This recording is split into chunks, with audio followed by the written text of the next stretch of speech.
અષાઢ મહિનાની નવરાત્રિમાં કરો આ વિશેષ ઉપાય। વર્ષમાં 4 નવરાત્રિ આવે છે, મહા, ચૈત્ર, અષાઢ અને આસો મહિનામાં, જેમાં અષાઢ મહિનાની નવરાત્રિને ગુપ્ત નવરાત્રિ કહેવાય છે। અષાઢ મહિનાની ગુપ્ત નવરાત્રિ 6 જુલાઈ 2024 અને શનિવારના દિવસે શરૂ થશે અને 15 જુલાઈ 2024ને સોમવારના દિવસે સમાપ્ત થશે। આ સમય દરમિયાન ભક્તો દેવી દુર્ગાની 10 મહાવિદ્યાઓની પૂજા કરે છે। તો ચાલો જાણીએ અષાઢ મહિનાની નવરાત્રિના દિવસે કયા ઉપાયો કરવા જોઈએ। એ ઉપાયો વિશે જાણીએ તે પહેલા આ વિડિયોને લાઇક કરજો અને ચેનલને પણ જરૂરથી સબસ્ક્રાઇબ કરજો અને કોમેન્ટ બોક્સમાં જય માતાજી જરૂરથી લખજો અને વિડિયોને છેલ્લે સુધી જોતા રહેજો। નંબર 1, અષાઢ મહિનાની નવરાત્રિના પહેલા દિવસે અક્ષત એટલે કે ચોખા અને કોડીને લાલ કપડામાં બાંધીને ઘરની તિજોરીમાં અથવા જ્યાં પૈસા રાખો છો ત્યાં રાખો।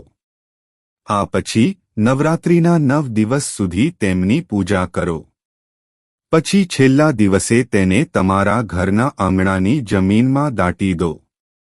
આ ઉપાયને અનુસરવાથી તમારા ઘરમાં ક્યારેય પૈસાની કમી નથી આવતી। નંબર 2, અષાઢ મહિનાની નવરાત્રિમાં દેવી દુર્ગાની પૂજા કરવામાં આવે છે। ફળો અને મીઠાઈઓ અર્પણ કરવામાં આવે છે। આવી સ્થિતિમાં તમારે નવરાત્રિ દરમિયાન દેવી દુર્ગાનો ફોટો ઘરે લાવવો જોઈએ, જેના કારણે પરિવારના સભ્યો પર માતા દુર્ગાની કૃપા હંમેશા બની રહે છે અને ધનધાન્યમાં વૃદ્ધિ થાય છે।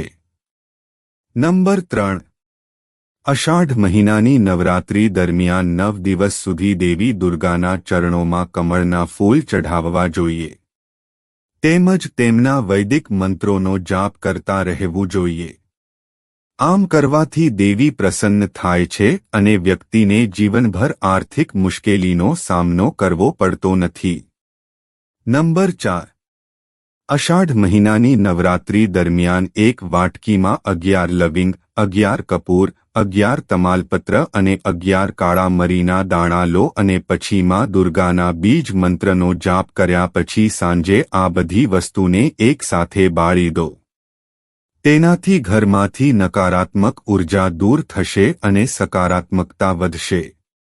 નંબર 5, નવરાત્રિમાં 9 કન્યાઓને સારી રીતે ભોજન ખવડાવો અને તેમને લીલી ચૂંદડી ભેટમાં આપો।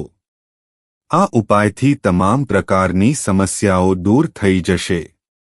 નંબર 6, પૈસા સંબંધિત સમસ્યાઓ દૂર કરવા માટે આ નવરાત્રિ દરમિયાન એક કાળા કપડામાં ફટકડી બાંધીને ઘરના મુખ્ય દરવાજા પર બાંધો।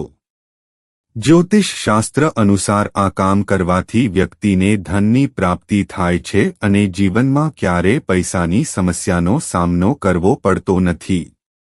નંબર 7, અષાઢ મહિનાની નવરાત્રિના 9 દિવસ સુધી હવન કરો। આ દરમિયાન કમલગટ્ટાને ઘીમાં પલાળી રાખો અને દુર્ગા સપ્તશતીનો પાઠ કરતી વખતે અર્પણ કરો। અંતે મહાનંદ નવમીના દિવસે 9 કન્યાઓને મખાનાની ખીર ખવડાવો, તેમને દક્ષિણા આપો અને તેમના ચરણ સ્પર્શ કરીને આશીર્વાદ લો।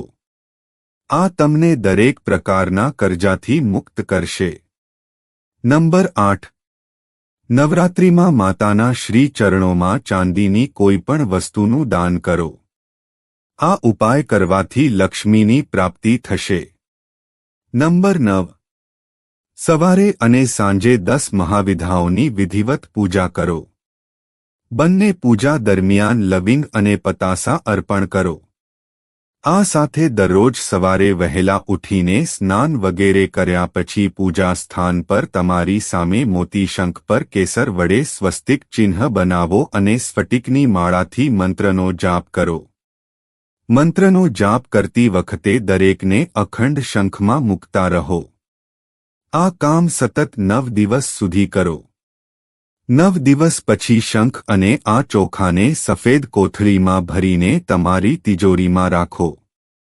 નંબર 10, જો તમે તમારા લગ્ન સંબંધિત કોઈ અવરોધનો સામનો કરી રહ્યા છો, અષાઢ મહિનાની નવરાત્રિમાં પૂજા દરમિયાનમાં દુર્ગાને ફૂલ અને સિંદૂર ચઢાવો, સાથે જલ્દી લગ્નની પ્રાર્થના કરો. એવું માનવામાં આવે છે કે આ ઉપાય કરવાથી વહેલા લગ્ન થવાની સંભાવના રહે છે. નંબર 11.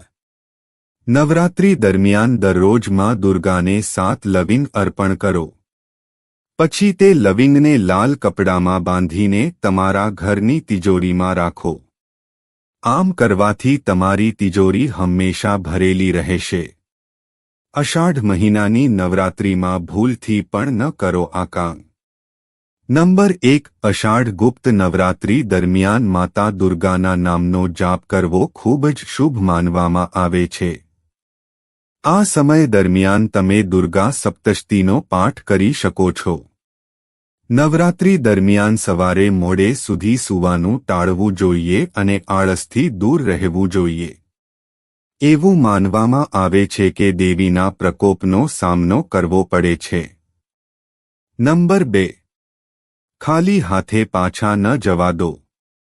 ગુપ્ત નવરાત્રિના સમયગાળા દરમિયાન દાનનું વિશેષ મહત્વ છે. તેથી તમારા ઘરના દરવાજે આવનાર કોઈપણ જરૂરિયાતમંદ વ્યક્તિને ખાલી હાથ પાછા જવા દો. નંબર 3. માંસ અને મદિરાનું સેવન ન કરવું જોઈએ. અષાઢ ગુપ્ત નવરાત્રિ દરમિયાન ગૃહસ્થોએ ફક્ત હવન અને સાત્વિક પૂજાનું પાલન કરવું જોઈએ. આ દરમિયાન ભૂલથી પણ માંસ અને મદિરાનું સેવન ન કરવું જોઈએ. નંબર 4. ગુપ્ત નવરાત્રિ દરમિયાન સાફસફાઈનું ધ્યાન રાખવું જોઈએ. ગંદકી જીવનમાં દરિદ્રતા લાવે છે. ગુપ્ત નવરાત્રિ દરમિયાન મહિલાઓ, વૃદ્ધો અને પશુપક્ષીઓને પરેશાન ન કરો. કોઈપણ વ્યક્તિને શારીરિક કે માનસિક રીતે નુકસાન ન પહોંચાડો. નંબર 5. નકારાત્મક વિચાર. અષાઢ નવરાત્રિ દરમિયાન વ્યક્તિના મનમાં નકારાત્મક વિચારો ન આવવા જોઈએ. તેનાથી ઘણા દુષ્પ્રભાવ પણ થાય છે. આ સમયગાળા દરમિયાન વેરની વસ્તુઓથી બચવું ખૂબ જ મહત્વપૂર્ણ છે. ખરાબ વિચારો અને ખોટા કાર્યોથી પણ દૂર રહો. નંબર 6. અષાઢ નવરાત્રિ દરમિયાન તામસિક વસ્તુઓ જેમ કે લસણ, ડુંગળી વગેરેનું સેવન ન કરવું જોઈએ. નહીં તો જીવનમાં દુઃખ આવશે અને માનસિક સમસ્યાઓ આવી શકે છે. ગુપ્ત નવરાત્રિ દરમિયાન વાળ અને નખ ન કાપવા જોઈએ. આમ કરવાથી તમારે ઘણી ખરાબ અસરોનો સામનો કરવો પડી શકે છે. નંબર 7. ઇન્દ્રિયોને કાબૂમાં રાખો.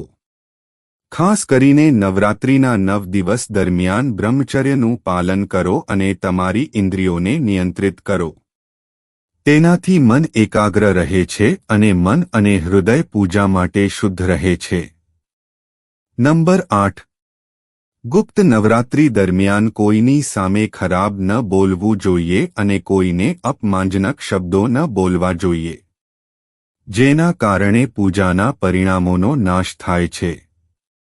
આ તમામ માહિતી જનહિતને ધ્યાનમાં રાખીને આપવામાં આવી રહી છે. તમારી આસ્થા અને માન્યતા મુજબ જ્યોતિષ અને ધર્મના ઉપાયો અને સલાહ અજમાવો. વિડિયોનો હેતુ માત્ર તમને વધુ સારી સલાહ આપવાનો છે. અમે આ સંબંધમાં કોઈપણ પ્રકારના દાવા કરતા નથી. મિત્રો, જો તમને વિડિયો પસંદ આવ્યો હોય તો લાઇક કરો અને સબસ્ક્રાઇબ કરો. આભાર.